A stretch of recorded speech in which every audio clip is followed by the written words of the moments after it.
Hi friends, అందరికీ నమస్కారం. అంజలి కథలకి స్వాగతం. ఈరోజు జానపద కథ పేరు కీర్తిసింహుడి కథ. రచించిన వారు లక్ష్మీ గాయత్రి గారు. పూర్వము కోసల దేశాన్ని సుషేనుడు అనే మహారాజు పరిపాలిస్తూ ఉండేవాడు. ఆయనకు జయసేనుడు అనే ఆప్తమిత్రుడు ఒకడున్నాడు. జయసేనుడు రాజుకు కేవలం మిత్రుడే కాక ఆంతరంగిక సలహాదారు కూడా. చదరంగ ప్రియుడైన రాజు తనతో సమవుజ్జి అయిన జయసేనుడితో తరచూ చదరంగం ఆడుతూ ఉండేవాడు. ఒకసారి రాజుతో చదరంగం ఆడి గెలిచిన జయసేనుడు నవ్వుతూ, ఏమిటో సృష్టి వైచిత్రి, మహారాజులైన తమను ఓడించినప్పటికీ ఈ ఆనందం కంటే నా కుమార్తె చేతిలో ఓడినప్పటి ఆనందము 1000 రెట్లు ఎక్కువ అన్నాడు. జయసేనుడి ఏకైక సంతానము శక్తిసేన ఎంతో అందమైనదే కాక గుణవంతురాలు, మేధావి అని అప్పటికే వినున్న రాజు ఆ సంగతులేమీ ఎరగనట్టే, ఏమిటి నీ కుమార్తెకు చదరంగంలో అంతటి ప్రావీణ్యత ఉన్నదా అని ఆశ్చర్యం నటిస్తూ అడిగాడు. ఆహా, కావలిస్తే తమను స్వయంగా పరీక్షించవచ్చు అని పితృగర్వంతో టీవీగా బదులిచ్చాడు జయసేనుడు. తప్పకుండా, రేపు రాత్రే నేను మీ ఇంటికి వచ్చి నీ అతిథి సత్కారము, నీ కుమార్తె చదరంగ ప్రావీణ్యము ఎంతటిదో చూసి సంతోషిస్తాను అన్నాడు మహారాజు నవ్వుతూ. మహాప్రసాదం అన్నాడు జయసేనుడు. అన్న ప్రకారము మర్నాడే వెళ్ళి శక్తిసేనతో చదరంగమాడాడు మహారాజు. అతి చురుకుగా పావులు కదుపుతూ వచ్చిన శక్తిసేన అవలీలగా రాజు 3 ఆటలు కట్టివేసింది. శక్తిసేన చురుకుదనానికి, విజ్ఞానకాంతులు వెదజల్లుతున్న ఆమె సౌందర్యానికి ముగ్ధుడయ్యాడు మహారాజు. తర్వాత ఆయన జయసేనుడు ఆతిథ్యాన్ని స్వీకరిస్తూ, శక్తిసేన వంటి కుమార్తెకు తండ్రివైనందుకు నిన్ను అభినందిస్తున్నాను జయసేన, కాకపోతే ఆమె పురుషుడై ఉంటే మరింత బాగుండేది అన్నాడు చిన్నగా నవ్వుతూ. ఆ మాటకి జయసేనుడు, మీ మాట కాదని అంటున్నందుకు మన్నించాలి. శస్త్రశాస్త్రాల్లో సమాన ప్రావీణ్యత గడించిన నా కుమార్తె కాలుగోటికి కూడా ఏ పురుషుడు సరిరాడు. వీరాది వీరులమని చెప్పుకునే ఎంతమంది పురుషుల కంటే కూడా అధికురాలైన నా కుమార్తె స్త్రీ అయినందుకే నేను సంతోషిస్తున్నాను అన్నాడు. ఆ జవాబుకి రాజు కాస్త పౌరుషం తెచ్చుకొని, అయితే నా కుమారుడు కీర్తిసింహుడి కంటే నీ కుమార్తె ఘనురాలంటావు అంతేనా అని ప్రశ్నించాడు. ఊహించని ఆ ప్రశ్నకు జయసేనుడు కంగారు పడి ఏదో అనబోయాడు. అయితే రాజు అతన్ని వారించి, కంగారు పడవలసిన అవసరం లేదు. నేను నీ కూతురికి ఒక పరీక్ష పెడతాను. ఆమె అందులో నెగ్గిందా మెచ్చి కోడల్ని చేసుకుంటాను. ఓడిపోయిందా కూతురుగా అభిమానించి అత్తవారింటికి సాగనంపుతాను. సరేనా అన్నాడు. గత్యంతరం లేని జయసేనుడు సరేనని అంగీకరించాడు. అయితే ఇక విను, యువరాజు కీర్తిసింహుడు మన దేశానికి ఉత్తరాన ఉన్న ఆరావళి పర్వత ప్రాంతంలో గల కృష్ణచంద్రుడి గురుకులంలో విద్యాభ్యాసం చేస్తున్నాడన్న విషయం నీకు తెలిసిందే కదా. కులగురువు మెచ్చిన విద్యార్థి అతడు. రాబోయే పౌర్ణమితో అతడి విద్యాభ్యాసము, యువరాజుకు కృష్ణచంద్రుడు ఇచ్చే ప్రత్యేక శిక్షణ పూర్తి అవుతాయి.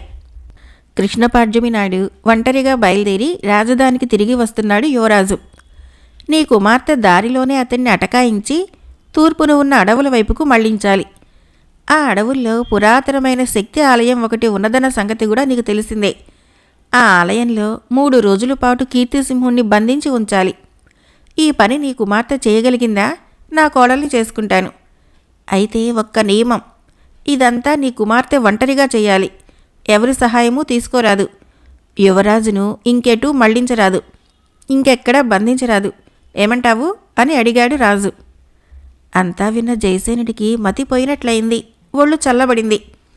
1-2 క్షణాలాగి జయసేనుడు చప్పున మహారాజు చేతులు పట్టుకుంటూ, మహారాజా, పితృగర్వంతో నేనన్న మాటలను ఉపసంహరించుకుంటున్నాను. మమ్మల్ని క్షమించి వదిలిపెట్టండి. ఎంతైనా ఆడపిల్లను ఇటువంటి పరీక్షకు గురి చేయటం తమకు భావ్యం కాదు అని వేడుకున్నాడు. మహారాజు గంభీరంగా, అలాగా, ఏది నీ కుమార్తెని ఇలా పిలిపించు అన్నాడు. జయసేనుడు శక్తిసేనను పిలిచాడు.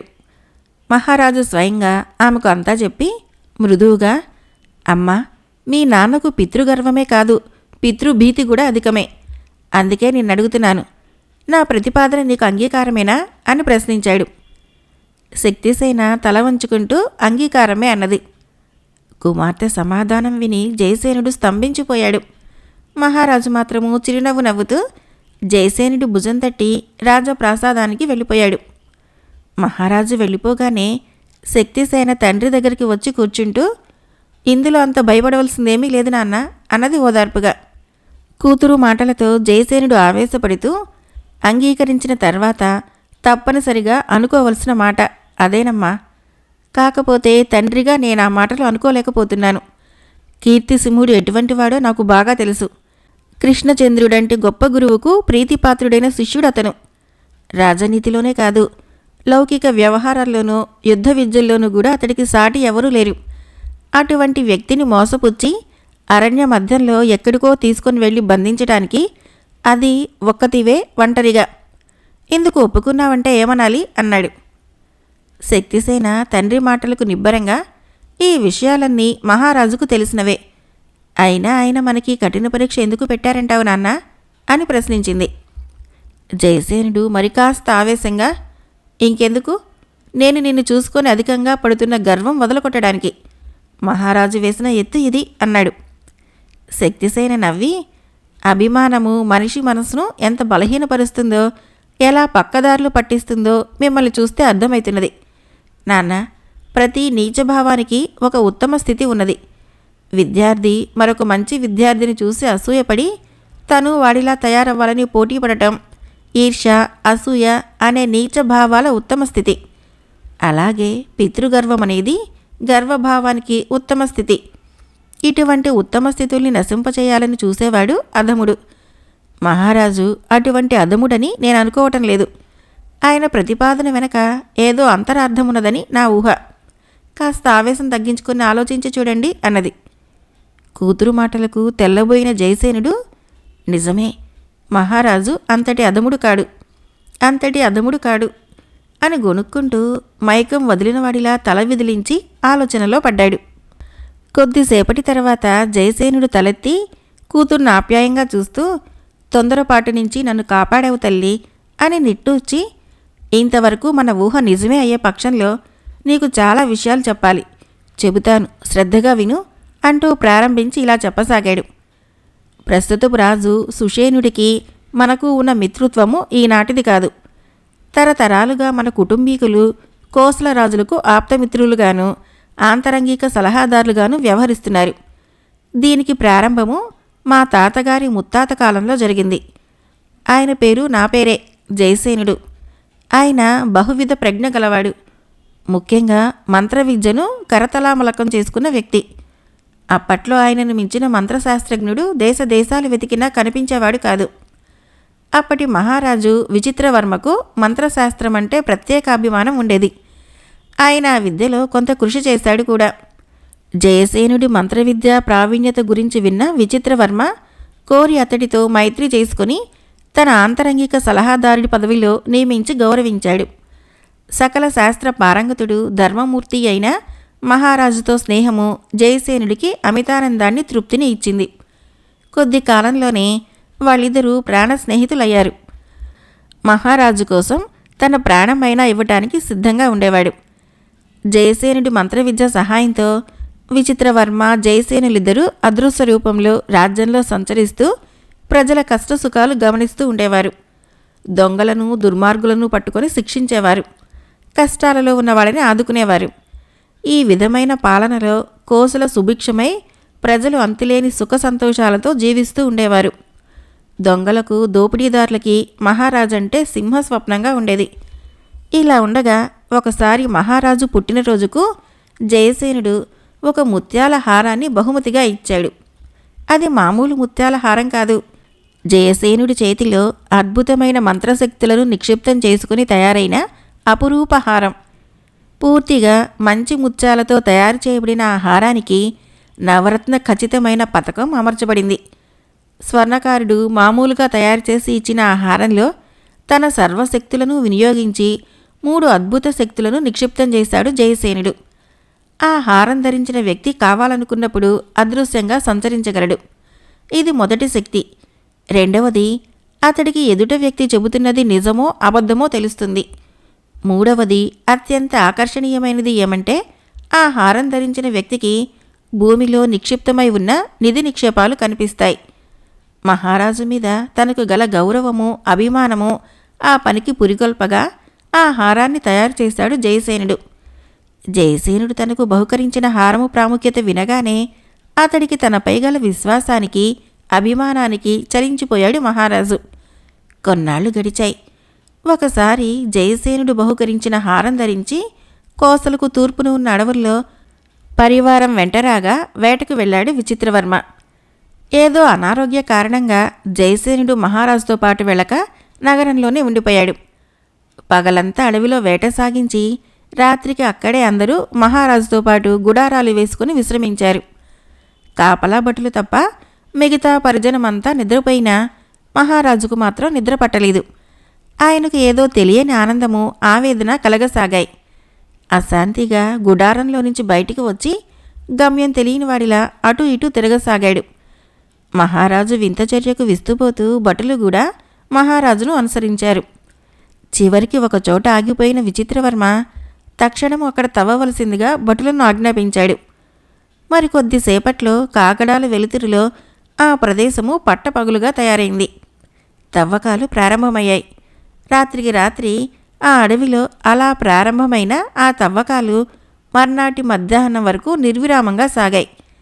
ఆ మధ్యాహ్నానికి ముక్కున వజ్రపు ముకెరతో నిలువెత్తు నల్లని శక్తి విగ్రహం ఒకటి బయటపడింది. మహారాజుకి ఆ విగ్రహాన్ని చూడగానే ఆనందము, ఆవేదన రెట్టింపయ్యాయి. తనను తాను నిబ్బరించుకుంటూ విగ్రహాన్ని తక్షణము రాజధానికి తరలించవలసిందిగా ఆజ్ఞాపించాడు. కానీ అదృష్టమో దురదృష్టమో అక్కడ విచిత్రవర్మతో పాటు ఉన్న ప్రహ్లాదుడు అనే మంత్రి రాజు ప్రయత్నం సాగనివ్వలేదు. ఆగమ శాస్త్రవేత్తలు, తాంత్రికులు వచ్చి చూసి చెబితే తప్ప ఆ విగ్రహాన్ని అక్కడి నుంచి కదిలించటము ఏమాత్రమూ మంచిది కాదని సలహా ఇచ్చాడు.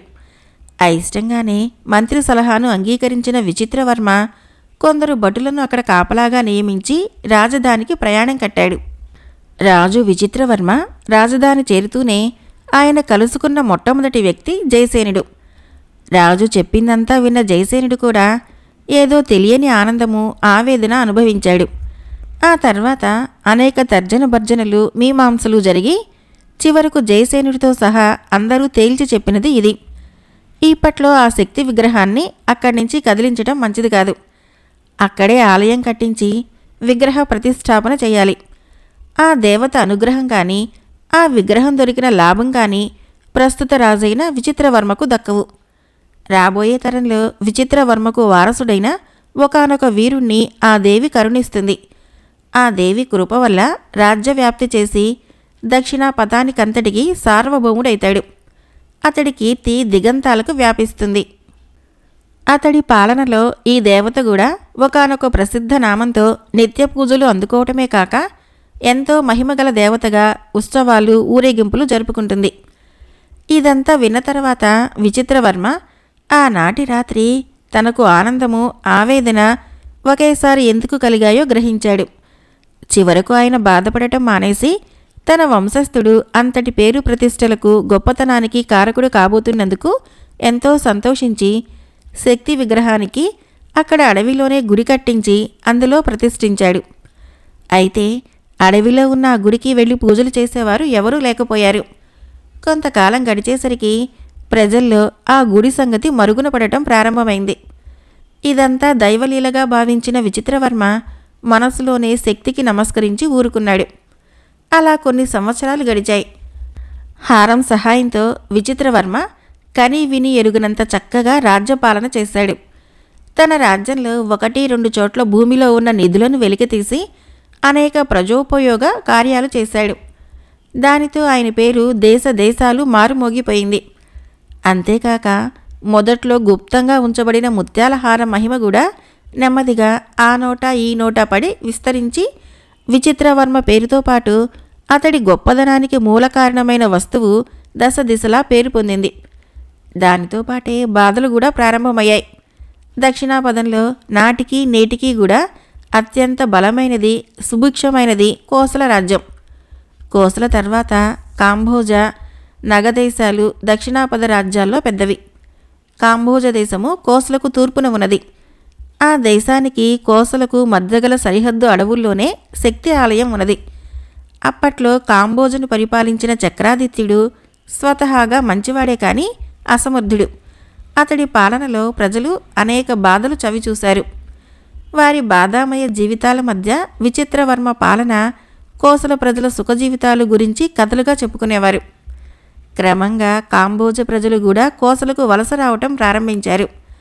దయాళుడైన విచిత్రవర్మ పాలనలో వారికి ఆదరణ, సుఖశాంతులతో కూడిన జీవితము లభించాయి.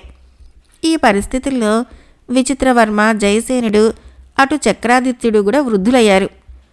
విచిత్రవర్మ పెద్ద కుమారుడైన జయవర్మ ఇక్కడ కోసల సింహాసనాన్ని అధిష్ఠించాడు. అక్కడ చక్రాదిత్యుడు జ్యేష్ఠపుత్రుడు కూడా రాజు కావలసి ఉన్నది. కానీ అతడు కూడా అసమర్థుడు కావటం వలన పరిస్థితులన్నీ గమనిస్తున్న చక్రాదిత్యుడి రెండవ కుమారుడు వరుణదత్తుడు తండ్రిని, అన్నను బందీలుగా చేసి రాజ్యాధికారం హస్తగతం చేసుకున్నాడు. అసమర్థుడి పాలనతో విసిగిపోయిన రాజోద్యోగులు, ప్రజలు కూడా అతడికి సహాయం చేశారు. అయితే తండ్రి, అన్న అసమర్థులైతే వరుణదత్తుడు ఒక రకమైన మూర్ఖుడు. అతడు కోసలరాజు ఔన్నత్యం గురించి ప్రజలు గొప్పగా చెప్పుకోవటమో, వాళ్ళు వెళ్ళి అతన్ని ఆశ్రయించటము భరించలేకపోయాడు. తన రాజ్యం కంటే కోసల ఉన్నత స్థితిలో ఉండటానికి కేవలము జయసేనుడు కోసలరాజుకు తయారు చేసి ఇచ్చిన ఆ అపూర్వ హారమే కారణమని దృఢంగా నమ్మిన వరుణదత్తుడు ఆ హారాన్ని కుయుక్తితో సంపాదించి తన రాజ్యాన్ని కోసలతో సరిదూగేలా చేయాలని నిర్ణయించుకున్నాడు. తక్షణమే ఆ హారం సంపాదించడానికి ఒక పథకం కూడా రూపొందించాడు. ఆ పథకానికి దారితీసినది, తోడ్పడినది కోసలరాజు జయవర్మ ప్రవర్తనే. జయవర్మ మంచివాడు, సమర్థుడు, అయితే విలాస పురుషుడు. చిత్ర విచిత్రాలైన విలాస మందిరాలను నిర్మించటమో, దేశ విదేశాల నుంచి వచ్చిన నర్తకీమణుల నాట్యాలు చూసి వారికి బహుమానాలిచ్చి తిరిగి సాగనంపటమో అతనికి అత్యంత ప్రీతిపాత్రమైన పనులు. ఈ రకమైన అతడి ప్రవర్తన తండ్రి విచిత్రవర్మకు బాధాకరమో, ప్రజల్లో చెడు పేరుకు కారణమైనది. ఇవన్నీ తెలుసుకున్న కాంబోజరాజు వరుణదత్తుడు కనకలత అనే నర్తకిని కార్యసాధన కోసం ఎంచుకున్నాడు.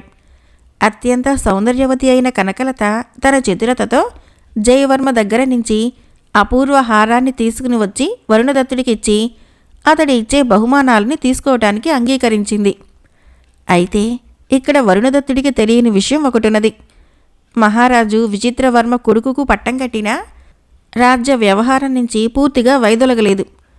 కొడుకు ప్రవర్తనలోని లోటుపాట్లు తెలిసిన విచిత్రవర్మ జయవర్మకు కూడా తెలియకుండా రహస్యంగా తనొక గూఢాచారి దళం ఏర్పాటు చేసుకుని వార్తలు ఎప్పటికప్పుడు పరిశీలిస్తూనే ఉన్నాడు. అయితే సింహాసనం అధిష్ఠించిన రోజున మహారాజు కొడుకు మెడలో వేసిన ఆ పూర్వహారం మాత్రము జయవర్మ దగ్గరే ఉన్నది. వరుణదత్తుడు పంపిన కనకలత కోసలలో అడుగుపెట్టిన మరుక్షణము ఆ వార్త విచిత్రవర్మకు చేరింది. ఏదో తెలియని అనుమానంతో విచారణ సాగించిన మహారాజుకి కనకలత రాక వెనక ఉన్న కుతంత్రము యావత్తూ తెలియవచ్చింది. ఆ వార్త విని ఆందోళన చెందిన మహారాజు వెంటనే జయసేనుడితో సంప్రదించాడు. ఇద్దరూ కలిసి ప్రతివ్యూహం తయారు చేశారు. క్షణాల మీద అచ్చుగుద్దినట్లు అటువంటిదే మరొక హారం తయారైంది. నమ్మకమైన వ్యక్తి ద్వారా కృత్రిమ హారము జయవర్మ మెడలోకి, అసలు మహిమగల హారము మహారాజు మెడలోకి చేరాయి. ఆ తర్వాత కొద్ది రోజుల్లోనే కనకలత తన హావభావ విన్యాసాలతో, చాతుర్యంతో రాజును పరవశింపచేసింది. జయవర్మ ఆనందంతో నిలుచున్నపాటుగా తన మెడలోని ముత్యాల హారాన్ని కనకలత మెడలో వేయటము, ఆ రాత్రికి రాత్రే కనకలత నగరం వదిలి వెళ్ళిపోవటము జరిగిపోయాయి. తాను చేసిన ఘోర తప్పిదం తెలిసి వచ్చిన జయవర్మ ఉన్నపాటుగా తండ్రి దగ్గరకు పరిగెత్తుకు వెళ్ళాడు. అతడు వెళ్ళేసరికి విచిత్రవర్మ జయసేనుడితో చదరంగమాడుతున్నాడు. తండ్రితో పాటు ఉన్నది జయసేనుడే కనుక జయవర్మ దాపరికం లేకుండా తాను చేసిన తప్పు ఇద్దరికీ చెప్పి తిరిగి హారాన్ని సంపాదించే మార్గం ఆలోచించమని కోరాడు. అంతా విని నిట్టూర్చిన విచిత్రవర్మ కొడుకుతో, ఆ హారం ఒకసారి మన వంశీకుల చెయ్యి దాటి మరొకరి కంఠాన్ని అలంకరించటమంటూ జరిగితే ఆ మరుక్షణము దాని ప్రభావాన్ని కోల్పోతుంది. నాయనా, అందుచేత ఇక దాని గురించి మర్చిపోవటము ఉత్తమము అన్నాడు. అతడి మాటలు విని జయవర్మతో పాటు జయసేనుడు కూడా ఆశ్చర్యపోయాడు.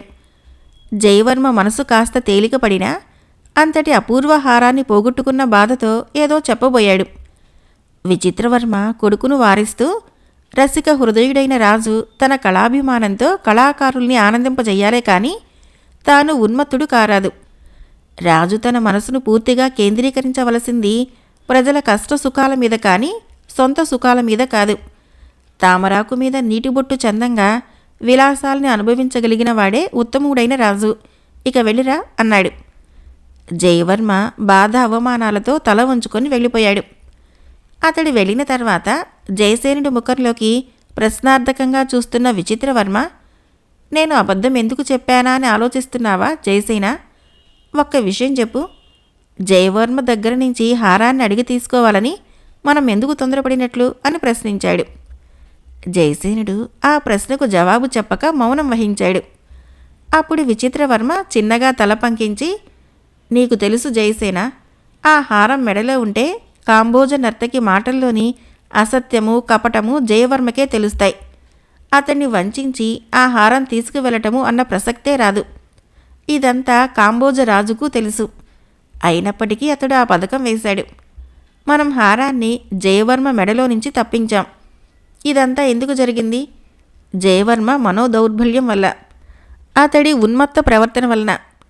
దుర్బలుడు ఉన్మత్త క్రియలతో సంచరించేవాడు భగవత్ప్రసాదితమైన మేధాశక్తిని కోల్పోతాడు.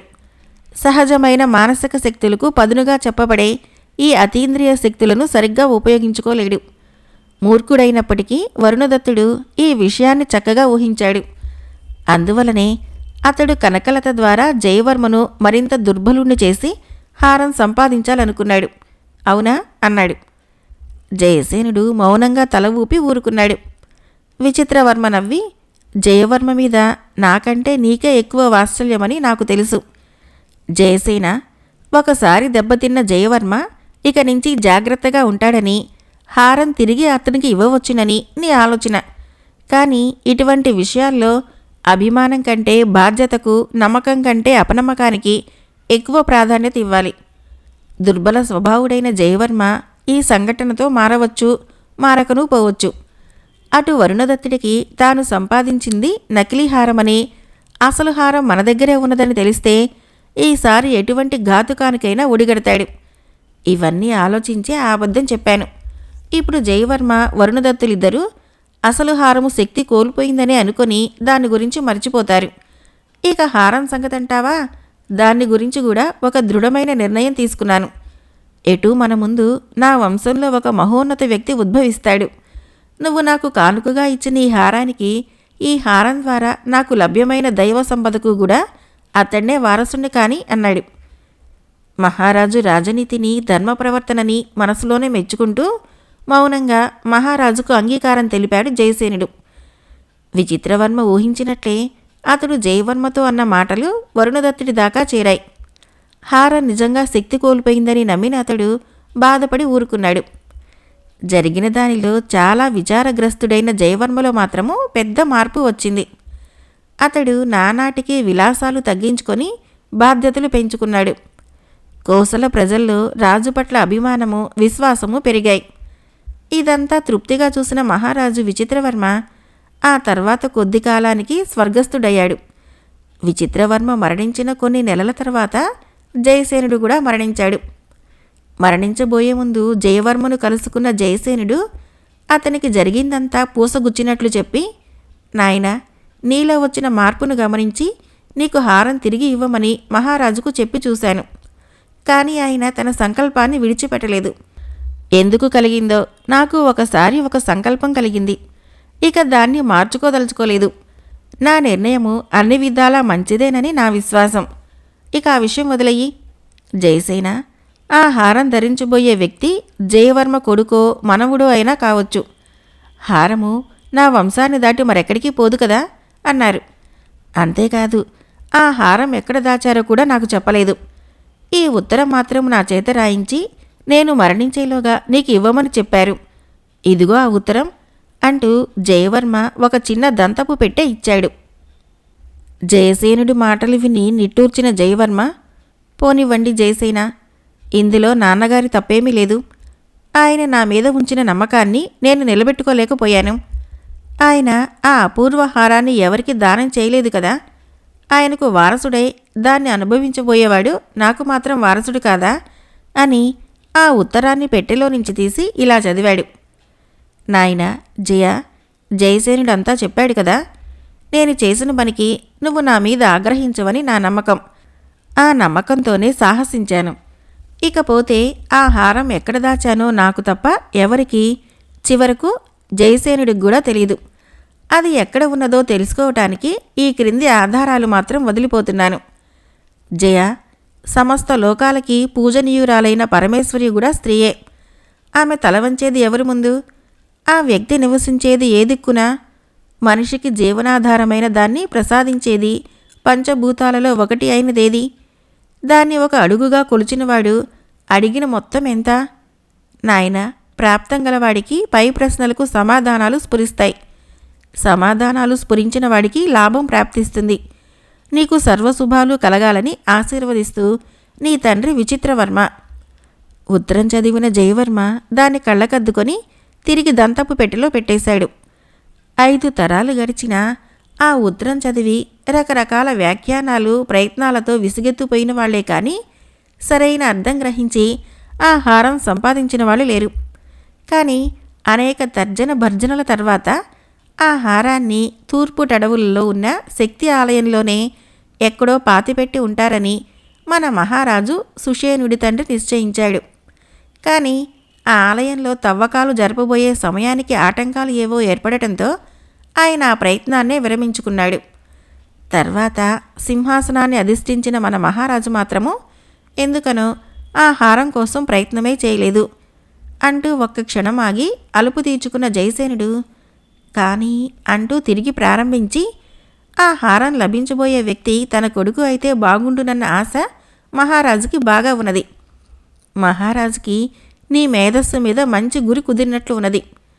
కీర్తిసింహుడి వంటి మేధాశాలికి నీ వంటి తెలివివంతురాలు తోడైతే ఇద్దరూ కలిసి ఈ కార్యాన్ని అవలీలగా సాధించగలరని మహారాజు అభిప్రాయపడి ఉంటాడు.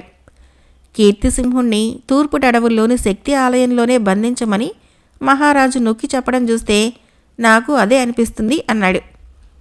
తండ్రి మాటలకు శక్తిసేన తల ఊపుతూ, అంతే అయి ఉంటుంది నాన్న. ఈ విషయం గూఢంగా చెప్పడం ద్వారా మహారాజు మనకు తొలి పరీక్ష పెట్టినట్లే అన్నది. జయసేనుడు నవ్వి, ఆ పరీక్షలో నువ్వు నెగ్గావు కదా తల్లి. నువ్వే గనక చెప్పకపోతే నాకు ఈ ఆలోచన వచ్చి ఉండేదే కాదు అన్నాడు. శక్తిసేన చిరునవ్వు నవ్వి ఊరుకున్నది. మరునాడు జయసేనుడు రాజప్రాసాదానికి వెళ్ళేసరికి భటులు మహారాజు ఆంతరంగిక మందిరంలో జయసేనుడి కోసం ఎదురు చూస్తున్నట్లు వార్త అందించారు. జయసేనుడు వెంటనే అక్కడికి వెళ్ళాడు. చిరునవ్వుతో తనకు నమస్కరిస్తున్న జయసేనుని చూడగానే మహారాజు మందహాసం చేసి, ఏం జయసేన, నీ కుమార్తెను ఒంటరిగా పంపటానికి సిద్ధమేనా అని ప్రశ్నించాడు. జయసేనుడు ఆ ప్రశ్నకు సిగ్గుపడుతూ నవ్వి, నిన్న నేను తండ్రిగా కాస్త అతిగా ప్రవర్తించిన మాట నిజమే ప్రభు. అయితే మీరు వెళ్ళిన తర్వాత నా కుమార్తె మాటలతో మీ అభిప్రాయం గ్రహించగలిగాను. నేను నా కుటుంబము సర్వదా మీ సేవకు సంసిద్ధులం. నా కుమార్తె శక్తిసేన శుక్ల చతుర్దశి నాడే బయలుదేరి వెళ్ళి మార్గమధ్యంలోనే రాకుమారుని కలుసుకొని తాను చేయగలిగిందంతా చేస్తుంది అన్నాడు. జయసేనుడి మాటలు విన్న సుషేనుడు గంభీరంగా, నా ఆశను అభిప్రాయాన్ని అర్థం చేసుకున్నందుకు చాలా సంతోషం జయసేన. అయితే నేను ఇంత తొందరపడుతున్నందుకు గల కారణం కూడా చెబుతాను విను. నా పూర్వీకుడైన జయవర్మ హారం పోగొట్టుకున్నప్పటికీ చాలా సమర్థవంతంగా పాలించడం చేత కోసల దక్షిణాపదంలో అగ్రరాజ్యంగానే నిలిచింది. అటు వరుణదత్తుడు రాజ్యాభివృద్ధి చేయాలన్న కాంక్షగలవాడైనప్పటికీ మూర్ఖుడు కావటం చేత కాంబోజ అభివృద్ధి కుంటినడకగానే సాగింది. ఇకపోతే వరుణదత్తుడికి అతడి చివరి రోజుల్లో తాను నర్తకి ద్వారా సంపాదించింది నకిలీ హారమని, వృద్ధరాజు పథకం వేసి అసలు హారాన్ని ఎక్కడో దాచేశాడని గూఢచారుల ద్వారా తెలిసింది. ఆనాటి నుంచి కాంబోజరాజులు కోసలతో నిగూఢ శత్రుత్వం వహించి అదను దొరికితే చాలు మట్టుబెట్టో మాయ చేసో ఆ హారాన్ని చేజెక్కించుకోవాలని ఎదురు చూస్తూనే ఉన్నారు. అయితే హారం ఎక్కడున్నదో కోసల రాజులు కూడా గ్రహించలేకపోవటం చేత వాళ్లకు ఈనాటి వరకు ఏం చేసేందుకు అవకాశం లేకుండా పోయింది. అయితే ప్రస్తుతము కాంబోజను పరిపాలిస్తున్న వరుణదత్తుడి వారసుడు గరుడదత్తుడు తన తండ్రి తాతల కంటే కూడా హారం విషయంలో పట్టుదలగా ఉన్నట్లు మన వేగులు వార్త తెచ్చారు. అంతేకాదు హారం దొరక్కపోతే కనీసం హారం ఎక్కడ ఉన్నదో చెబుతూ వృద్ధరాజు విచిత్రవర్మ వ్రాసిపెట్టిన ఉత్తరాన్నైనా సరే చేజిక్కించుకోవాలని గరుడదత్తుడు చాలా పంతంగా ఉన్నాడు. ఆ పని మీదే అతడు మన దేశానికి పంపిన 2-3 వేగుల్ని మన వాళ్ళు బందీలుగా పట్టుకున్నారు. దాంతో గరుడదత్తుడు ఇంకేవో పథకాలు వేస్తున్నాడనే వార్త తెలిసింది. అయితే ఆ పథకం ఏమిటన్నది ఖచ్చితంగా తెలియలేదు. ఈ పరిస్థితుల్లో మనం ఎంత త్వరగా వీలైతే అంత త్వరగా ఆ హారాన్ని చేజెక్కించుకొని ఆ తర్వాత కాంబోజ మీదకి దండెత్తి వెళ్ళటం మంచిదని నా అభిప్రాయం. అందుకే మహామహుడైన కృష్ణచంద్రుడు యువరాజు ప్రయాణానికి పెట్టిన ముహూర్తమే ఈ మహత్కార్యారంభానికి ముహూర్తమైతే బాగుంటుందని కృష్ణచంద్రుడి గురుకులం నుంచి బయలుదేరిన కీర్తిసింహుణ్ణి తూర్పు వైపు మళ్లించాలని ఆలోచించాను. నీ కుమార్తె చురుకుదనము తెలివితేటలు గమనించిన క్షణం నుంచి అతడికి నీ కుమార్తె కూడా తోడైతే బాగుండుననిపించింది. దాని ఫలితమే ఇది. ఇక నీ అనుమానాలన్నీ తీరినట్టేనా అని ప్రశ్నించాడు. జయసేనుడు తల ఊపి, ఇంతకు యువరాజుకు ఈ హారం సంగతి ఏమైనా తెలుసా ప్రభు అని అడిగాడు. పూర్వీకుల నాటి ఒక అపూర్వ హారం ఉన్నదని, అది ఎక్కడో గుప్తంగా ఉంచబడిందని మాత్రము తెలుసు. అంతకు మించిన వివరాలేమీ తెలియవు అన్నాడు సుషేణుడు. సుషేణుడు ఆ రాత్రి తన పట్టమహిషి వైష్ణవీదేవికి జరిగిందంతా చెప్పాడు. సంగతి విని నవ్విన వైష్ణవీదేవి, ప్రభు, కీర్తిసింహుడికి శక్తిసేన చిన్ననాటి స్నేహితురాలని మీరు మర్చిపోయారా? కీర్తిసింహుడు ఇప్పటికీ ఆమెను మర్చిపోలేదు. నేను వాడిని చూడటం కోసం గురుకులానికి వెళ్ళినప్పుడల్లా శక్తిసేన యోగక్షేమాలు విచారిస్తాడు. శక్తిసేన కూడా మీరన్నదానికి మారు మాట్లాడకుండా ఒప్పుకోవటానికి కారణం కీర్తిసింహుడే. మీరు ధైర్యంగా ఉండవచ్చు. కీర్తిసేన మనకు కాబోయే కోడలే అన్నది. రాణి మాటలు విని తేలికపడ్డ మనసుతో సుషేణుడు ఆ రాత్రి ప్రశాంతంగా తృప్తిగా కళ్ళు మూసుకొని నిద్రకు ఉపక్రమించాడు. ఇక్కడ కోసలలో ఇలా ఉండగా అక్కడ కాంబోజలో గరుడదత్తుడు పథకం వేయటం పూర్తయింది. ఈసారి అతడి పథకంలో మరిద్దరు భాగస్వాములు కలిశారు. ఒకడు కోసలకు ఉత్తరాన ఉన్న నగదేశపు రాజు గరుడదత్తుడి బావమరిది అయిన నాగాకర్ణుడు. రెండవవాడు నగదేశానికి కాంబోజకి మధ్యన ఉన్న చాణక్యదేశపు రాజు కుండినవర్మ. తానొక్కడే 2-3 సార్లు గూఢాచారుల ద్వారా ప్రయత్నించి భంగపడ్డ గరుడదత్తుడు ఈసారి మరికొంత సాయం సంపాదించి కోసల మీదకి దండెత్తైనా సరే ఆ హారాన్ని చేజిక్కించుకోవాలనే ఉద్దేశంతో మొదటగా తన బావమరిది అయిన నగదేశాధిపతిని సంప్రదించాడు. నాగాకర్ణుడు తన స్నేహితుడైన చాణక్యరాజుకు కూడా ఇటువంటి ఉద్దేశమే ఉన్నదని, పైగా అతడి వద్ద బిల్ల సైన్యం కూడా ఎక్కువగా ఉన్నది కనుక అతడిని కూడా కలుపుకుంటే బాగుంటుందని సూచించాడు. దీనికి ఫలితంగా ఏవో ఉత్సవాల పేరిట నాగాకర్ణుడు కుండినవర్మ కాంబోజలో సమావేశమై గరుడదత్తుడితో కలిసి మంతనాలు సాగించారు. హారము గరుడదత్తుడు తీసుకునేటట్టు, కోసలను మిగతా 2 సమంగా పంచుకునేటట్లు నిర్ణయమైంది. కానీ ఎవరికి వారే మిగతా వారిని వంచించి హారాన్ని కోసలను కూడా దక్కించుకోవాలనే పథకాలు వేసుకున్నారు. తర్వాత కోసలను పడగొట్టడానికి వ్యూహరచన ప్రారంభమైంది. మన 3 సైన్యాలు కలిస్తే ఎంతో, ఒక్క కోసల సైనిక శక్తి అంతా. అది మనం బాగా గుర్తుంచుకోవలసిన సంగతి అన్నాడు నాగాకర్ణుడు. అంతేకాదు, రేపు కృష్ణపాడ్యమి నాడు గురుకులం నుంచి బయలుదేరి కీర్తిసింహుడు రాజధానికి తిరిగి వెళ్ళిపోతున్నాడు. అతడు గనక సైన్యాధిపత్యం వహిస్తే మన పని ఇంకా కష్టతరమవుతుంది అన్నాడు కుండినవర్మ. ఆ కీర్తిసింహుడే ముందు హతమార్చితే అని గరుడదత్తుడు ప్రశ్నించాడు. ఎలా అని అడిగారు మిగతా 2 ఆతృతగా. మెరికల్లాంటి 3 భటుల్ని పంపించి దొంగచాటుగా దారిలోనే అతన్ని చంపిద్దాం. కోసల రాజ్యమంతా యువరాజు మరణానికి శోకంలో మునిగి ఉండగా మనం హఠాత్తుగా దెబ్బతీద్దాము అన్నాడు గరుడదత్తుడు. ఇంతకంటే అద్భుతమైన ఉపాయం ఇంకొకటి ఉన్నది. కీర్తిసింహుణ్ణి దొంగ దెబ్బతీసి బంధించి మర్యాదగా హారం ఇవ్వమని, లేకపోతే అతన్ని చంపేస్తామని అతడి తండ్రిని బెదిరిద్దాము అన్నాడు నాగాకర్ణుడు. అవును, అదే మంచి పద్ధతి. మనకు ఆ హారం ఎక్కడున్నదో తెలీదు. రాజు సుషేణుడికి కొడుకంటే అధికమైన ప్రేమ. అతడు చనిపోయాడని మనమే చంపించామని తెలిస్తే హారం ఎక్కడ ఉన్నదో తెలిపే ఆధారాలను కూడా నాశనం చేస్తాడు. కొడుకు ప్రాణాల కోసం అంటే తేలికగా ఆ హారాన్నైనా ఇచ్చేస్తాడు. హారం మన చేతికి రాగానే కీర్తిసింహుణ్ణి చంపేద్దాము అన్నాడు కుండినవర్మ. ఇందుకు మిగతా ఇద్దరూ ఆమోదించారు. తర్వాత ముగ్గురు మెరికల్లాంటి భటుల్ని పంపించి కీర్తిసింహుణ్ణి బంధించి ఘాటైన మత్తుమందు ఇచ్చి కాంబోజుకు తీసుకురావటానికి నిర్ణయించుకున్నారు. ఇక్కడ కోసల దేశంలో శక్తిసేన బయలుదేరుతున్న సమయంలోనే గరుడదత్తుడు అతడి మిత్రులు పంపిన ముగ్గురు భటులు అరణ్యం కేసు బయలుదేరారు. ఇలా ఒకరికి తెలియకుండా మరొకరు తన కోసమే బయలుదేరి వస్తున్నారన్న విషయము తెలియని కీర్తిసింహుడు అక్కడ కృష్ణచంద్రుడి గురుకులంలో విద్యాభ్యాసం పూర్తి చేసుకొని స్వదేశానికి ప్రయాణమయ్యే ఉత్సాహంలో ఉన్నాడు. అతడు ఎదురుచూస్తున్న కృష్ణపాడ్యమి రానే వచ్చింది. నాటి తెల్లవారుజామునే లేచి గురువు కృష్ణచంద్రుడి ఆశీస్సులు పొంది మిత్రుల దగ్గర వీడ్కోలు తీసుకొని నిర్ణయింపబడిన ముహూర్తానికి తన ఉత్తమాశ్వం భానుమతిని అధిరోహించి బయలుదేరాడు కీర్తిసింహుడు. జాము పొద్దెక్కే వేళకు అతడు ఆరావళి పర్వత ప్రాంతాలు ఉన్న అడవి మధ్య భాగానికి చేరుకున్నాడు. అక్కడి నుంచి దిగువకు ఉత్తరంగా ప్రయాణం చేస్తే కోసల రాజధాని చేరుకోవచ్చు. తూర్పు దిశగా ప్రయాణిస్తే కోసలకు తూర్పు సరిహద్దున ఉన్న తూర్పు అడవులు, అందులోని శక్తి ఆలయము, అటుపైన దానికి అవతల ఉన్న కాంబోజ రాజ్యము వస్తాయి. అక్కడి వరకు వాయువేగంతో ప్రయాణించిన భానుమతి ఆ ప్రాంతం చేరేసరికి హఠాత్తుగా ఆగిపోయింది. ఒక రోజుపాటు ఎక్కడ ఆగకుండా ఒకే వేగంతో ప్రయాణించగల భానుమతి ఇంకా అట్టే దూరం రాకుండానే హఠాత్తుగా ఆగిపోవటము, కదలనని మొరాయించటము కీర్తిసింహుడికి ఆశ్చర్యాన్ని, అనుమానాన్ని కలిగించింది. అతడు వెంటనే గుర్రం దిగి చుట్టుపక్కలంతా పరీక్షగా చూశాడు. దరిదాపుల్లో ఏ క్రూర మృగము ఉన్న జాడలు లేవు. మరి భానుమతి ఎందుకు ఆగినట్లు?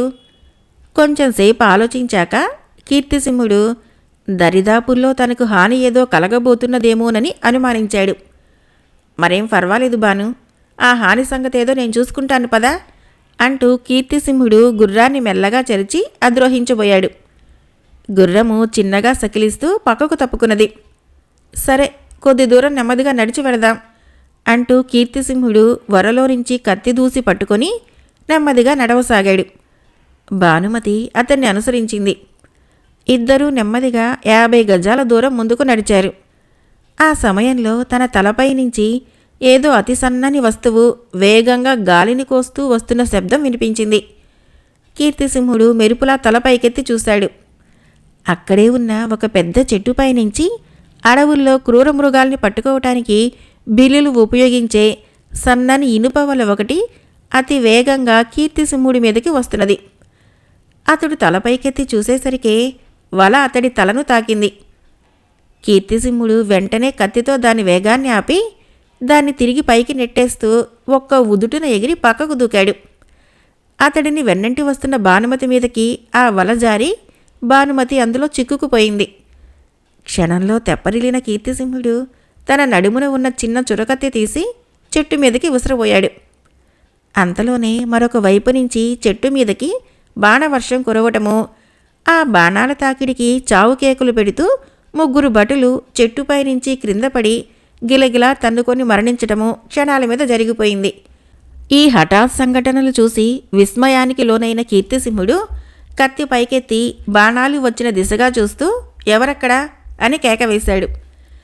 అతని ప్రశ్నకు జవాబుగా ఎదురుగా ఉన్న చెట్టుచాటు నుంచి తలపాగా ధరించిన నూనూగు మీసాల యువకుడొకడు యువతలికి వచ్చి కీర్తిసింహుడికి నమస్కరించాడు.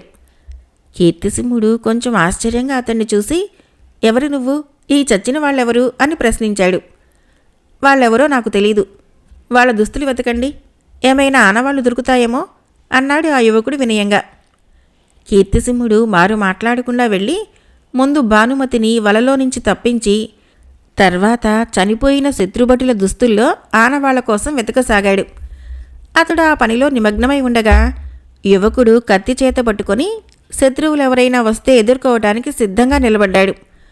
ముగ్గురు భటుల దుస్తుల్ని పూర్తిగా వెదికి చూసిన కీర్తిసింహుడికి ఒకడు కాంబోజ దేశానికి, ఒకడు చాణుక్య దేశానికి, ఆఖరివాడు నగదేశానికి చెందిన వాళ్ళని మాత్రం తెలిసింది. అయితే కోసల, కాంబోజ దేశాల మధ్య శత్రుత్వము, తరతరాల నాటి కథ కొంత తెలిసి ఉన్న కీర్తిసింహుడు ఆ 3 దేశాలు ఏకమై కుట్ర పన్నుతున్నాయన్న విషయాన్ని సులభంగానే గ్రహించగలిగాడు. తర్వాత అతడు ఆ యువకుడి వైపుకు తిరిగి, ఇప్పుడు చెప్పు, ఎవరు నువ్వు అని ప్రశ్నించాడు. ఆ ప్రశ్నకు యువకుడు మృదుగంభీరంగా, ఆ ప్రశ్నకు జవాబు చెప్పబోయే ముందు నేనొక చిన్న ప్రశ్న అడుగుతాను, జవాబు చెప్పండి అన్నాడు.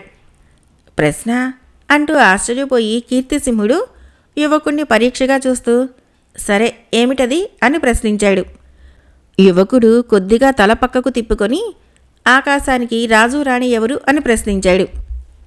ఆ ప్రశ్న వినగానే కీర్తిసింహుడు యువకుణ్ణి మరింత పరీక్షగా చూస్తూ చిరునవ్వుతో, శక్తిసేన అంటూ పలకరించాడు.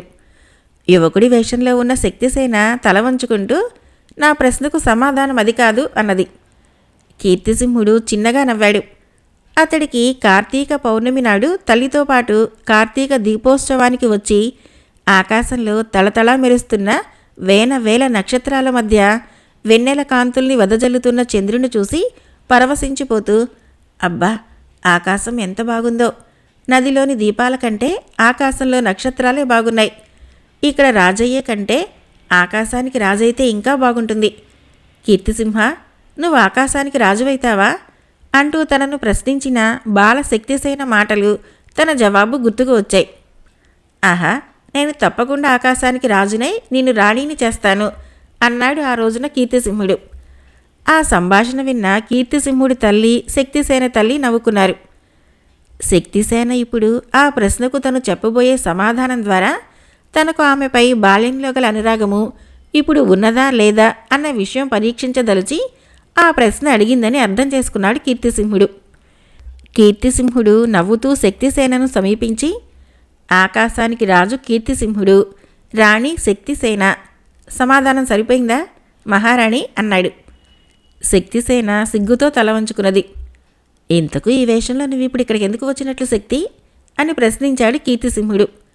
స్వయంగా మహారాజే నన్ను పంపారు అంటూ శక్తిసేన అంతా వివరంగా చెప్పి తన దుస్తుల మాటున దాచిన చిన్న దంతపు పెట్టెదీసి కళ్ళకద్దుకొని అతడికి అందించింది. వెంటనే కీర్తిసింహుడు మరణించిన 3 భటులను చూపుతూ, నువ్విలా ఈ పెట్టెతో బయలుదేరి వస్తున్న వార్త తెలిసి వీళ్ళు కూడా వచ్చుంటారంటావా అన్నాడు సాలోచనగా. నేను వస్తున్న వార్త వీళ్ళకి తెలిసే అవకాశం తక్కువ కీర్తిసింహ, మహారాజు చాలా అవ్యవధిగా నా ప్రయాణం నిర్ణయించారు, వీళ్ళు కూడా ఆసరికే కుట్ర పని ఉంటారు అన్నది శక్తిసేన. కావచ్చు, నన్ను బంధించి నా ప్రాణం పణంగా పెట్టి హారం సంపాదించాలని అనుకొని ఉంటారు. ఏది ఏమైనా ఈ కుట్రలో 3 దేశాధిపతులు భాగస్వాములని స్పష్టమవుతున్నది. ప్రస్తుతం మనకున్న వ్యవధి చాలా తక్కువ. వీళ్ళ 3 నన్ను బంధించి అనుకున్న సమయానికి చేరవలసిన చోటు చేరకపోయేసరికి కుట్రదారులు తిరిగి నా కోసం గాలింపు ప్రారంభిస్తారు.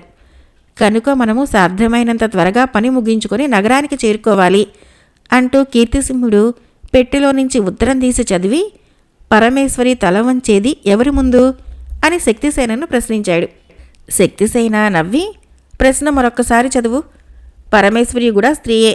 స్త్రీ తల వంచేది ఎవరి ముందు? తన భర్త ముందు. పరమేశ్వరి తల వంచేది పరమేశ్వరుడి ముందు అన్నది.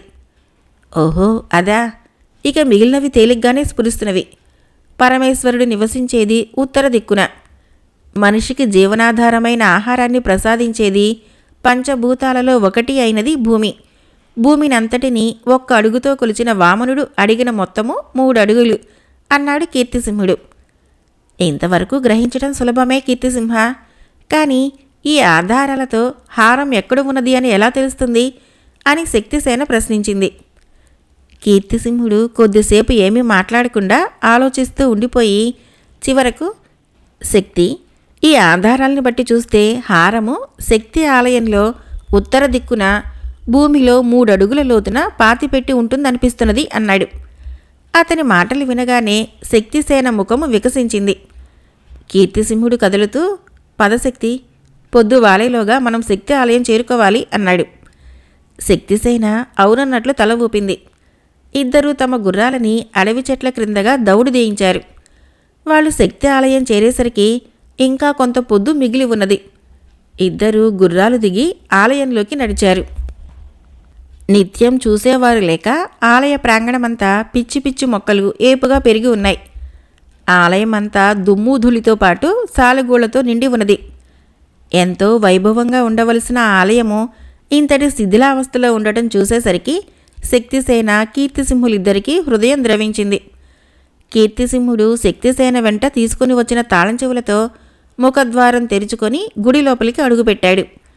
లోపల గర్భగుడిలో ముక్కున తళతళా మెరుస్తున్న వజ్రపు ముక్కెరతో నల్లని శక్తి విగ్రహము సాక్షాత్కరించింది. శక్తిసేన, కీర్తిసింహుడు నేల మీద మోకరిల్లి శక్తి విగ్రహానికి భక్తితో చేతులు జోడించి నమస్కరించారు. అమ్మా మహాశక్తి, న్యాయంగా నాదైన సొమ్ము కోసం ఆశపడి వచ్చాను. సొమ్ము నాదైన ఫలితం ప్రజలకు పంచిపెడతానని నీ ముందు ప్రతిన చేస్తున్నాను. నా అర్హత అనర్హతలు నాకంటే నీకే తెలుసు. నీ కరుణకు పాత్రుడినైతే చాలు. అంతకు మించిన అర్హత ఏదీ లేదు. నన్ను పాల ముంచినా నీట ముంచినా ఆ భారం నీదే తల్లి అంటూ శక్తికి మనసా నమస్కరించి లేచాడు కీర్తిసింహుడు. శక్తిసేన అతన్ని అనుసరించింది. ఇద్దరు ఆలయ ప్రాంగణంలో పెరిగిన పిచ్చు మొక్కలను తప్పించుకుంటూ ఉత్తరపు దిశగా వెళ్లారు. అక్కడ ఏపుగా పెరిగిన రకరకాల మొక్కల మధ్య పెద్ద బిల్వ వృక్షం ఒకటి ఉన్నది. కీర్తిసింహుడు ఆ వృక్షాన్ని సాలోచనగా చూస్తూ, శక్తి చూశావా, మహాశివుడికి అత్యంత ప్రీతిదాయకమైన బిల్వ వృక్షము ఇది. హారాన్ని ఇక్కడే పాతిపెట్టి ఉంటారు అన్నాడు. నీ ఊహ నిజమే కావచ్చు, కానీ తవ్వటం ఎలా అంటూ శక్తిసేన కాస్త నిరుత్సాహంగా ప్రశ్నించింది. కీర్తిసింహుడు మారు మాట్లాడకుండా వెనుదిరిగి ఆలయంలోకి వెళ్ళి కొద్ది క్షణాల్లో కాస్త తుప్పు పట్టిన త్రిశూలం ఒకదాన్ని చేతపట్టుకుని తిరిగి వచ్చాడు. అప్పుడు ఎక్కడ తవ్వాలన్న ప్రశ్న ఎదురైంది. బిల్వ వృక్షపు మొదట్లో తవ్వి లాభం లేదు. దిగువన వేళ్లు బాగా విస్తరించి ఉంటాయి. ఇది ఒక ఆధారం మాత్రమే. దీన్ని ఆధారం చేసుకుని ఎక్కడ తవ్వాలో నిర్ణయించుకోవాలి అంటూ కీర్తిసింహుడు ఒక క్షణం ఆలోచించి బిల్వ వృక్షానికి ఉత్తరపు దిక్కుగా సరిగ్గా 3 అడుగుల తర్వాత నేలను పరీక్షించడం ప్రారంభించాడు. అక్కడ మొక్కల మధ్య ఒక చతురస్రాకారపు బండరాయి నేలలో పాతుకొని ఉన్నది. ఇదిగో ఇదే గుర్తై ఉంటుంది అని కీర్తిసింహుడు త్రిశూలంతో బండరాయిని ఒక్క ఊపున పక్కకు పెళ్లగించి అక్కడ తవ్వటం ప్రారంభించాడు. సరిగ్గా 3 అడుగులు లోతు తవ్వగానే అతడికి ఇసుక మధ్య ఒక చిన్న ఇనప్పెట్టె దొరికింది. తుప్పుపట్టి శిథిలమై ఉన్న ఆ ఇనప్పెట్టె మూత తీసి చూశాడు కీర్తిసింహుడు. అందులో మరొక చిన్న రాగి పెట్టె ఇమిడి ఉన్నది. ఆ రాగి పెట్టె మూత తీసి చూస్తే లోపల మరొక వెండి పెట్టె కనిపించింది. ఆ వెండి పెట్టె మూత తీసి చూస్తే లోపల ఒక వెండి రేకు కనిపించింది. ఆ రేకు మీద బంగారు అక్షరాలతో సృష్టి సృష్టికర్త ఇంట సృష్టికర్త సగభాగంలో ఉన్నది అని రాసి ఉన్నది. ఆ రేకు తప్ప పెట్టెలో మరేమీ లేదు. అది చూడగానే శక్తిసేన నిరుత్సాహంగా, మళ్ళీ ఇదేంటి కీర్తిసింహ అన్నది. కీర్తిసింహుడు మాత్రము నిరుత్సాహపడలేదు. రాగి పెట్టెను మళ్ళీ ఇనప్పెట్టెలో పెట్టి దాన్ని యథాప్రకారం భూమిలో పాతిపెట్టి వెండి పెట్టెను మాత్రము రేకుతో సహా తన దుస్తుల మాటున జాగ్రత్తగా భద్రపరుచుకున్నాడు. ఆ సరికి బాగా చీకటి పడింది. అయితే ఆనాడు కృష్ణపాడ్యమి కావటం చేత కృష్ణపక్షపు చంద్రుడు వెన్నెల కాంతులు బాగానే వెదజల్లుతున్నాడు. శక్తిసేన, కీర్తిసింహులిద్దరూ చుట్టూ తిరిగి మళ్ళీ దేవి ఆలయ ముఖద్వారం దగ్గరకు వచ్చారు.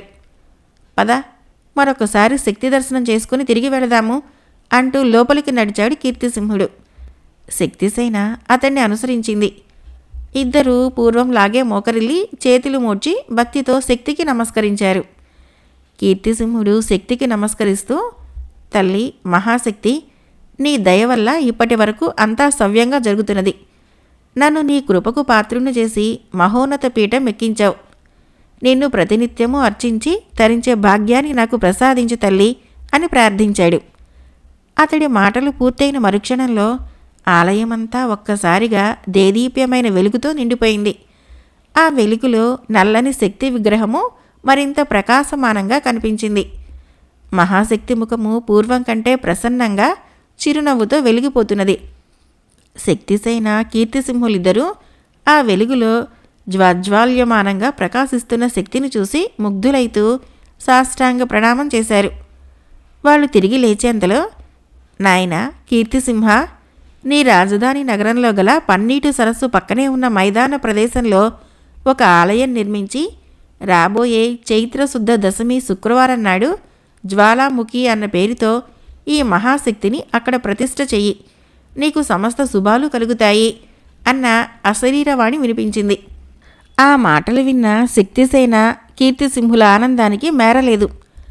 వాళ్ళు మళ్లీ సాష్టాంగ ప్రణామం చేసి జ్వాలాముఖీదేవికి కృతజ్ఞతలు తెలుపుకున్నారు. ఆ తర్వాత లేచి ఆలయం బయటికి వచ్చి ముఖద్వారాన్ని ఎప్పటిలాగే మూసి తాళం వేసి బయటికి వచ్చి గుర్రాలెక్కారు. వాళ్ళు గుర్రాలు అధిరోహించిన మరుక్షణము మహాశక్తి ఆలయము పూర్వలాగానే అంధకారంగా మారిపోయింది.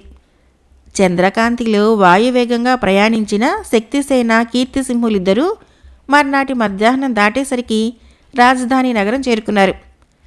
శక్తి, నువ్వు తిన్నగా మీ ఇంటికి వెళ్ళు, నేను త్వరలోనే మహారాజుతో కలిసి మీ ఇంటికి వస్తాను అని కీర్తిసింహుడు శక్తిసేనకు చెప్పాడు. శక్తిసేన అంగీకారంగా తల ఊపి గుర్రాన్ని తన ఇంటికి నడిపించింది. కీర్తిసింహుడు అంతఃపురం చేరుకున్నాడు. కొడుకు రాక కోసం ఆతృతగా ఎదురుచూస్తున్న రాజదంపతులు అతన్ని చూసి పరమానంద భరితులయ్యారు. కుశల ప్రశ్నలు పలకరింపులు అయ్యాక ఏకాంతంలో తండ్రికి జరిగిందంతా వివరించాడు కీర్తిసింహుడు. అంతా విన్న మహారాజు ఆనందంతో పొంగిపోతూ, మన జీవితాలు ధన్యమయ్యాయి నాయనా, దేవి మనల్ని కరుణించి ఉద్ధరించబోతున్నది అని. ఇంతకు హారం సంగతి ఏమైనట్లు అని ప్రశ్నించాడు. అది కూడా దొరికినట్టే నాన్నగారు, ఆ పని మీదే మనం ఒకసారి జయసేనుడి ఇంటికి వెళ్ళవలసి ఉన్నది అన్నాడు కీర్తిసింహుడు చిన్నగా నవ్వుతూ. సరే, నేటి రాత్రికే వెళదాము అన్నాడు సుషేనుడు. ఆనాటి రాత్రి భోజనానంతరము తండ్రి కొడుకులిద్దరూ జయసేనుడి ఇంటికి వెళ్లారు. మహారాజుని యువరాజును చూసి పరమానందంతో ఆహ్వానిస్తూ జయసేనుడు, నేటి రాత్రికి మీ ఇద్దరూ వస్తారని నా కుమార్తె చెబుతూనే ఉన్నది అంటూ వారిని ఆదరంగా కూర్చోబెట్టాడు. జయసింహుడి మాటలకి మహారాజు కీర్తిసింహుడు ముఖాలు చూసుకుని నవ్వుకున్నారు. తర్వాత కొద్దిసేపు ఏదో సంభాషణ అయ్యాక మహారాజు కొడుకు చెప్పిన ప్రకారము, జయసేన, మీ ఇంట పురాతనమైన సరస్వతి విగ్రహం ఏదైనా ఉన్నదా అని ప్రశ్నించాడు. మహారాజు ప్రశ్న వినగానే జయసేనుడు ఆశ్చర్యపడుతూ, ఉన్నది మహాప్రభు అంటూ లేచి వెళ్ళి సరస్వతీదేవి కూర్చొని వీణ వాయిస్తున్నట్లుగా ఉన్న ఒక దంతపు విగ్రహాన్ని తీసుకొని వచ్చి మహారాజుకు అందిస్తూ, దీన్ని మా తాతల నాడు ఎప్పుడో చేయించి పెట్టారట, కానీ మీరు కూడా దీన్నే అడగటం విచిత్రంగా ఉంది ప్రభు అన్నాడు. ఏం, మీ అమ్మాయి కూడా ఈ విగ్రహం కోసమే అడిగిందా అంటూ కీర్తిసింహుడు చిరునవ్వుతో ప్రశ్నించాడు. అవును యువరాజా, నా కుమార్తె ఇంటికి వస్తూనే ఇప్పుడు మహారాజు అడిగినట్టే అడిగింది. నేను కాస్త ఆలోచించి ఈ విగ్రహం పాతదేనని చెప్పాను. అంతే. దీన్ని తీసుకొని తన గదిలోకి పోయి చాలాసేపు ఏకాంతంలో గడిపింది. ఆ తర్వాత విగ్రహాన్ని తిరిగి ఆ స్థానంలో పెడుతూ ఉండగా కారణం అడిగాను. అప్పుడే నేటి రాత్రికి మీరు వస్తారని, అన్ని వివరాలు మీరు చెబుతారని చెప్పింది అన్నాడు జయసేనుడు. కీర్తిసింహుడు చిన్నగా నవ్వుతూ, అయితే మాకు కావలసింది ఈ విగ్రహం కాదు అన్నాడు. అతడి మాటలు పూర్తి కాకుండానే ఆ గదిలోకి అడుగుపెట్టిన శక్తిసేన పట్టుగుడ్డలో చుట్టిన చిన్న దంతపు బరినొకదాన్ని కీర్తిసింహుడికి మహారాజుకు ఎదురుగా ఉన్న బల్ల మీద పెట్టి నమస్కరించి ఒక పక్కగా నిలబడింది. కీర్తిసింహుడు ఆ బరిణను తీసి తండ్రికి అందించాడు. సుషేనుడు భరిణ మూత తీసి చూశాడు. అందులో దగదగా మెరుస్తూ నవరత్న పతకంతో ధవళకాంతులు ఈనుతున్న ముత్యాల హారం కనిపించింది. మహారాజు ఆనందాశ్చర్యాలతో దాన్ని చూస్తూ, ఎక్కడ దొరికిందమ్మా నీకిది అని ప్రశ్నించాడు. శక్తిసేన వినయంగా వెండి రేకు మీద రాసి ఉన్నది చెప్పి, ఇంటికి తిరిగి వస్తూ ఆలోచించాను. తార్కికంగా సృష్టించబడిన ప్రతి వస్తువు సృష్టి, దానిని సృష్టించినవాడు సృష్టికర్త అవుతారు. ఆ ప్రకారం చూస్తే ఈ ముత్యాలహారం సృష్టి మా పూర్వీకుడైన జయసేనుడి సృష్టికర్త అవుతారు. సృష్టికర్త ఇంట అంటే మా ఇంట. రెండవసారి చెప్పబడ్డ సృష్టికర్త పదానికి అర్థము బ్రహ్మ కావచ్చునని ఊహించాను. సృష్టికర్త సగభాగము అంటే బ్రహ్మదేవుడి అర్ధాంగి సరస్వతీదేవి. అందువలనే ఇంటికి వస్తూనే ఈ విగ్రహం కోసం నాన్నను అడిగాను. విగ్రహాన్ని సూక్ష్మంగా పరిశీలించగా లోపల ఈ హారం దొరికింది. తీసి భద్రపరిచాను. వెండిరేకు మీద రాసి ఉన్నదాన్ని గ్రాహ్యం చేసుకున్న యువరాజు నేటి రాత్రికే మీతో కలిసి తప్పకుండా ఇక్కడికి వస్తారని ఊహించి మా నాన్నగారికి చెప్పాను అంటూ వివరించింది. శక్తిసేన మాటలు విన్న ముగ్గురు చాలా సంతోషించారు. రాజు సుషేనుడు నవ్వుతూ, అంతా బాగానే ఉన్నది గాని జయసేన, ఇంతకు మన పందెం సంగతి ఏమైనట్లు అని ప్రశ్నించాడు. మహారాజు మాటలకి శక్తిసేన సిగ్గుతో తల వంచుకుంది. ఇక్కడ ఇలా ఆనందం పొంగి పొర్లుతూ ఉండగా అక్కడ కాంబోజ, నగ, చాణిక్య దేశాధిపతులు ముగ్గురికి ఆందోళన అధికం కాసాగింది. మరొక 4 రోజులు గడిచేసరికల్లా వాళ్ళు పంపిన భటులు అడవిలో మరణించారని వాళ్లకు తెలిసింది. అంతేగాక కీర్తిసింహుడు హారాన్ని సంపాదించాడని, జ్వాలాముఖీ దేవత అతడికి ప్రసన్నమైందని, ఆ దేవత ఆలయ నిర్మాణానికి, శక్తిసేన కీర్తిసింహుల వివాహానికి, కీర్తిసింహుడి పట్టాభిషేకానికి ఏర్పాట్లు చురుకుగా సాగుతున్నాయని వేగులు వాళ్లకు వార్తలు అందించారు. ఆ వార్తలు వింటూనే కుట్రదారులు ముగ్గురు కుప్పగూలిపోయారు. వాళ్లలో ముందుగా తేరుకున్న నాగాకర్ణుడు మిగిలిన ఇద్దరిని ఉత్సాహపరుస్తూ, ఇది మన మంచికే వచ్చింది. కోసల ఉత్సవ సంబరంలో మునిగి ఉండగా మనం ముగ్గురము సర్వ సైన్యాలని కూడగట్టుకొని హఠాత్తుగా కోసల మీద దాడి చేద్దాము అన్నాడు. ఇందుకు మిగతా ఇద్దరూ అంగీకరించారు. యుద్ధ సన్నాహాలు ప్రారంభమయ్యాయి. అయితే వాళ్లకు తెలియందేమిటంటే, కోసలలో నిజానికి జరుగుతున్నవి యుద్ధ సన్నాహాలు. ఉత్సవ సంరంభమంతా కేవలం శత్రువులని పెడదారి పెట్టించడానికి పుట్టించిన పుకారు మాత్రమే. పరిస్థితుల్ని ఎప్పటికప్పుడు సమీక్షిస్తున్న కీర్తిసింహుడు కుట్రదారుల యుద్ధ సన్నాహాలు సగం కూడా పూర్తి కాకుండానే ఊహించని విధంగా యువరాజు హోదాలో సైన్యానికి నాయకత్వం వహించి పెద్ద పెట్టున కాంబోజ మీదకు విరుచుకుపడ్డాడు. సైన్యాధ్యక్షుడైన రణమల్లుడి నాయకత్వాన మరికొంత సైన్యము అటు ఉత్తరాన ఉన్న నగదేశం మీదకి దండెత్తింది. సుశిక్షితులైన కోసల సైనికులు అట్టే శ్రమించకుండానే కాంబోజ, నగదేశాలు స్వాధీనమయ్యాయి. అటు తరువాత చాణిక్య దేశం మీద దండెత్తి రాజు కుండినవర్మను కూడా బంధించాడు కీర్తిసింహుడు. అతడు అంతటితో ఆగక యుద్ధంలో ఈ 3 దేశాలకు సహాయపడిన మరొక 2-3 దేశాల మీద కూడా తన సైన్యాన్ని నడిపి వాటిని కూడా జయించాడు. ఇదంతా గమనించిన 4-5 చిన్న దేశాల రాజులు తమకు తాముగా కీర్తిసింహుణ్ణి శరణుజొచ్చి తాము అతడికి సామంతులుగా ఉంటామని, తమను కాపాడవలసిందని ప్రార్థించారు. విజయోత్సాహంతో కీర్తిసింహుడు కోసలకు తిరిగి వచ్చేసరికి జ్వాలాముఖీదేవి ఆలయము దాదాపు పూర్తయింది. విజయోత్సవాలతో పాటు అతడి వివాహ సన్నాహాలు కూడా చురుకుగా సాగాయి. ఇరువురి తల్లిదండ్రులు, గురువు కృష్ణచంద్రుడు ఆశీస్సులు కురిపిస్తూ ఉండగా ప్రజల ఆనందోత్సాహాల మధ్య శక్తిసేన కీర్తిసింహుల వివాహము అత్యంత వైభవంగా జరిగిపోయింది. ఆ సరికి చైత్రమాసం రావటమో, జ్వాలాముఖీదేవి ఆలయ నిర్మాణం పూర్తి కావటమో, దేవీ విగ్రహాన్ని అడవిలో నుంచి తీసుకురావటము జరిగాయి. చైత్రశుద్ధ దశమి శుక్రవారం నాడు మంగళవాద్యాలు మోగుతూ ఉండగా శక్తిసేన కీర్తిసింహులు జ్వాలాముఖీదేవిని ఆలయంలో ప్రతిష్ఠించారు. తరతరాలుగా ఎదురుచూస్తున్న శుభదినము తమ తరంలో వచ్చినందుకు పొంగిపోతూ సుషేనుడు, వైష్ణవీదేవి, జయసేనుడు అతడి భార్య తమ బిడ్డలపైన ఆశీస్సుల వర్షం కురిపించారు. కథ అయిపోయింది. ఫ్రెండ్స్, నా కథలు నచ్చినట్లయితే మన ఛానల్ని తప్పకుండా సబ్స్క్రైబ్ చేయండి, లైక్ చేయండి, షేర్ చేయండి, కామెంట్ చేయండి. Thank you.